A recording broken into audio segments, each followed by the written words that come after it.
This is also very important. Yeah, this is very important. Last year they asked the glucose level. Maybe this year, let's see if they know the negative feedback mechanism between the pituitary gland and the thyroid. You know the thyroid gland secretes thyroxine. Thyroxine controls body metabolism, amongst other things.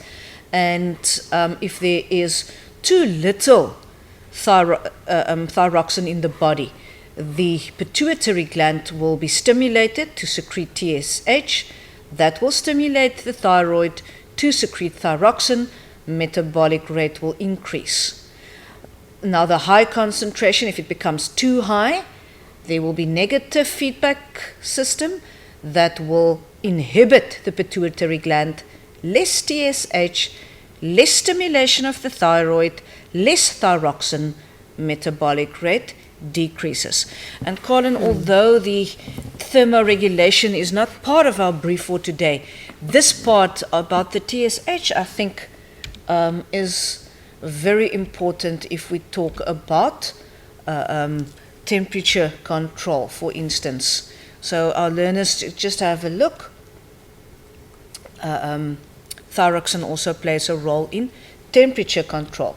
So we know what happens, but make sure that you are able to do this with relation to temperature control.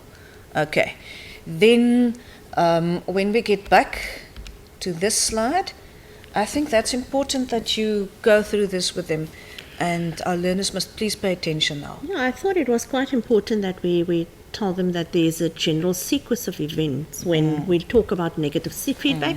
So if you can just have the slide there are 7 steps that we have there. First of all, the body detects the imbalance. Now you know homeostasis is out of bounds. So then the control center, a control center, depending on which part of the body there's an imbalance in, is stimulated. And that control center responds either by inhibiting or stimulating or being stimulated to secrete more. And this message is then sent to a target organ. So it works in another part of the body, and that target or target organ responds by either lowering or increasing that specific hormone. And this, you see, is then how balance is restored again. I think this is an excellent way that you've put it out in steps here. And our learners must know these steps. I'm going to answer 1 or 2 questions. Can we please get the slide back so that I think some of our learners would like to go through it again. Questions here, Colin. What is TSH? It's the thyroid stimulating hormone. The pituitary is the master gland because it secretes so many different hormones with so many functions.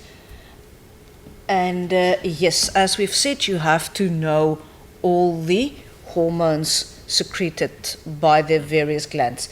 And you go back to your textbook and see what's happening there. And I think the reason why they're asking these questions, maybe they haven't done the endocrine system yet. So you will get to that very soon, and you can take this DVD then and watch it over and over again. Yeah.